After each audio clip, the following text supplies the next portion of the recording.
Selamat malam, Bapak Enggar Pribadi selaku dosen pengampu mata kuliah Sejarah Pemikiran. Selamat malam rekan-rekan sekalian. Pada sesi debat kali ini izinkan kami menyampaikan beberapa hal mengenai pendapat kami pada kasus LGBT tokoh terkenal tahun 1999, yakni Lana Wachowski. Lana Wachowski merupakan sutradara terbesar pada film The Matrix di Amerika Serikat. Lana dan kakaknya, Andy Wachowski, telah sukses menghasilkan karya-karya film yang menakjubkan di generasinya saat itu. Meski identitas Lana sebagai seorang transgender wanita tidak banyak diketahui publik saat itu, ia tetap eksis dalam pembuatan karya di dunia perfilman dan fokus menjadi dirinya sendiri. Seorang legenda Hollywood ini juga disebut sebagai pahlawan bagi jutaan kaum LGBT di seluruh dunia. Bahkan karena kehebatannya di dunia perfilman ini, dirinya meraih penghargaan visibilitas kampanye hak asasi manusia tahun 2012. Nah, bagaimana menurut pendapat rekan-rekan pada fenomena ini? Menurut saya, dalam konteks kasus Lana Wachowski, pendekatan eksistensialisme memberikan sudut pandang yang lebih penting. Eksistensialisme menekankan bahwa individu memiliki kebebasan untuk membuat pilihan dan menentukan makna hidup mereka sendiri. Dalam hal ini, Lana Wachowski mengambil keputusan untuk tampil terbuka tentang identitasnya sebagai transgender, menegaskan kebebasannya untuk menjadi dirinya sendiri seutuhnya tanpa terkekang oleh ekspektasi sosial. Tindakannya mencerminkan tanggung jawab eksistensial untuk hidup secara autentik yang merupakan prinsip utama dalam eksistensialnya. Oleh karena itu, sebagai pendukung eksistensialisme, saya percaya bahwa pengalaman Lana Wachowski memberikan ilustrasi yang kuat untuk mengenai pentingnya memilih kebebasan yang autentik dalam membentuk identitas seorang individu. Halo, saya akan mengutarakan pendapat saya mengenai masalah identitas berdasarkan teori eksistensialisme dan poststrukturalisme. Salah satu sifat umum dari eksistensialisme yaitu hubungan manusia dengan sesamanya. Hubungan dengan sesama ini berupa relasi antara pria dan wanita. Sudah bukan merupakan hal awam lagi kan bahwa dari dulu sampai sekarang, bahkan bisa dibilang selamanya, seks atau jenis kelamin dibagi menjadi dua, yaitu pria dan wanita. Jenis kelamin merupakan ciptaan Tuhan yang diberikan kepada setiap orang. Lain halnya dengan gender.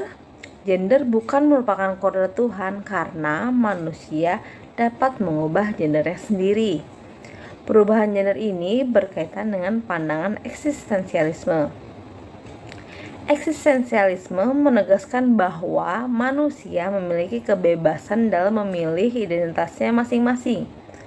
Nah, karena kebebasan mendefinisikan identitas diri sendiri itulah muncul banyak sekali problematika, di mana menentukan dan mengubah gender dapat dikatakan melawan norma yang ada.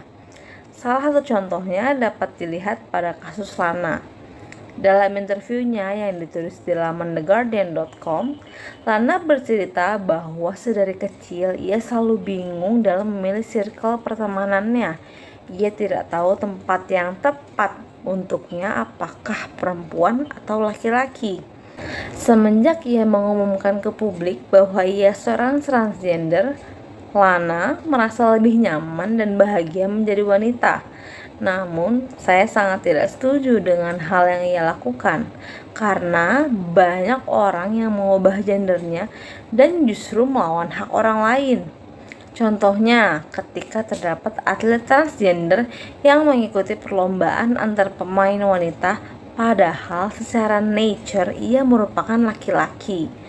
Saya sangat tidak setuju dengan hal ini karena menurut saya banyak keadilan yang direbut oleh mereka sambil mereka berlindung di balik kata kesejahteraan HAM.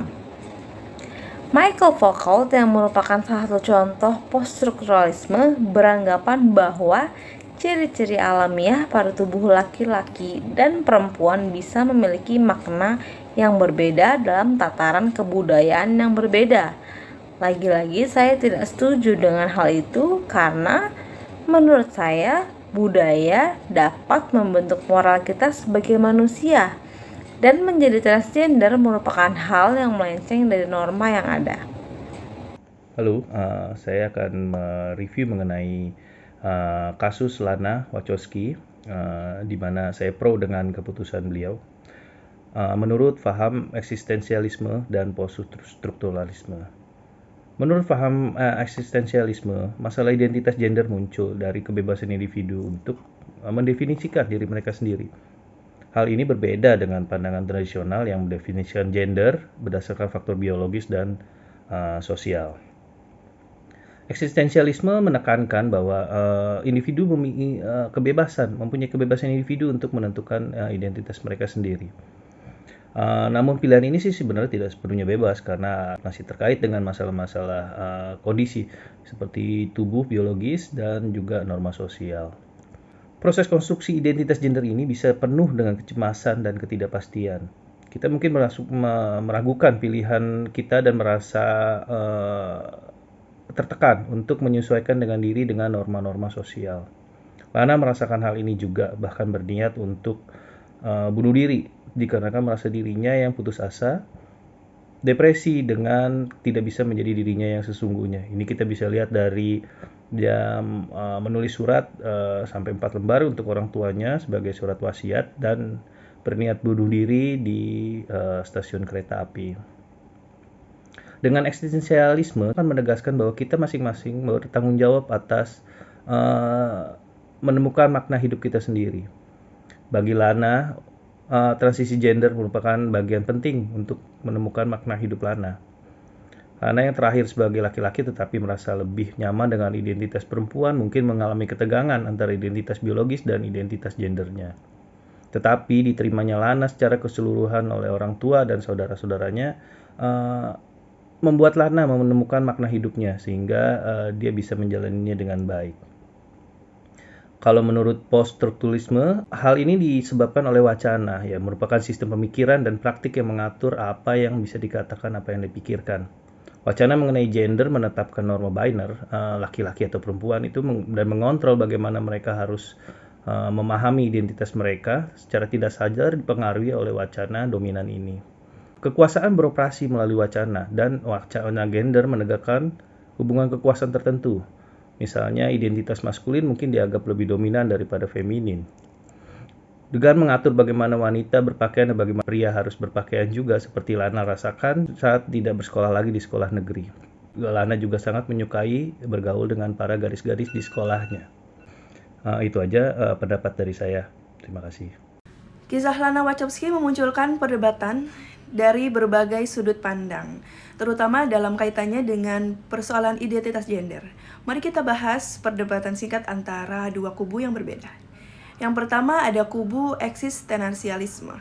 Menurut pandangannya, identitas gender adalah pilihan bebas individu sebagai ekspresi eksistensi dirinya yang paling otentik dan bermakna. Setiap individu memiliki hak untuk menentukan dan mengekspresikan identitas gendernya, tanpa batasan sosial, norma budaya, ataupun tekanan dari pihak lain.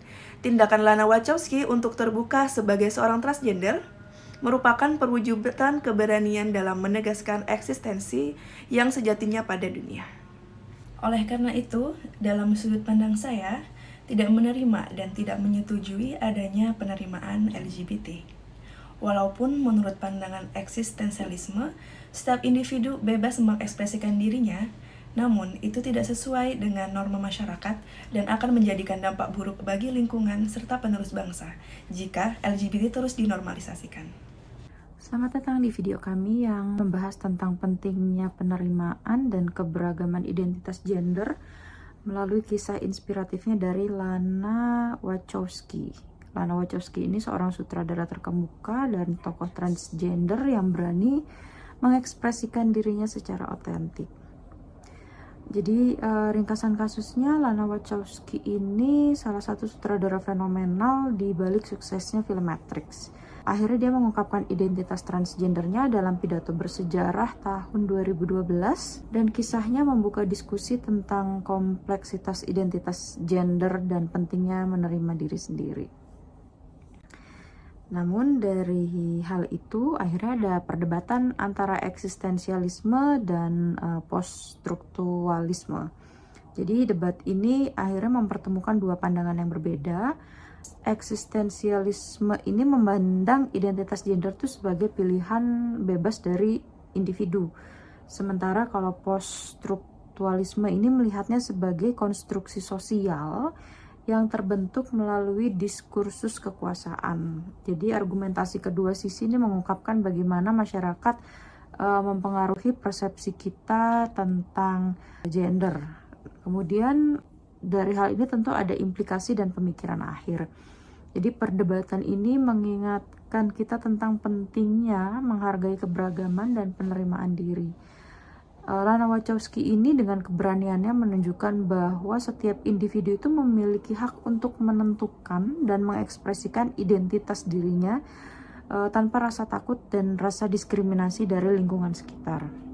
Kesimpulannya, kisah Lana Wachowski ini tidak hanya merupakan narasi pribadi tentang perjuangan dan penerimaan diri, tapi juga menjadi katalis bagi diskusi yang lebih luas tentang identitas gender dalam masyarakat. Melalui eksplorasi pandangan, eksistensialisme dan poststruktualisme ini kita juga diajak untuk memahami bahwa identitas gender adalah fenomena yang kompleks dan multifaset. Eksistensialisme ini juga menekankan kebebasan individu dalam menentukan identitasnya, sementara poststruktualisme ini menyoroti bagaimana norma-norma sosial dan diskursus kekuasaan membentuk pemahaman kita tentang gender. Kemudian pentingnya keterbukaan, penerimaan diri, dan penghormatan terhadap keberagaman menjadi pesan yang sangat kuat dalam kisahnya si Lana Wachowski ini. Hal ini juga mengajarkan kita bahwa setiap orang itu berhak untuk dihargai dan diakui dalam keunikannya mereka, tanpa adanya diskriminasi atau marginalisasi. Diskusi ini juga menurut pendapat kami, baik yang pro maupun kontra, memperkuat pemahaman bahwa masyarakat yang inklusif dan berkeadilan adalah masyarakat yang menghargai dan merayakan perbedaan itu sendiri. Terima kasih.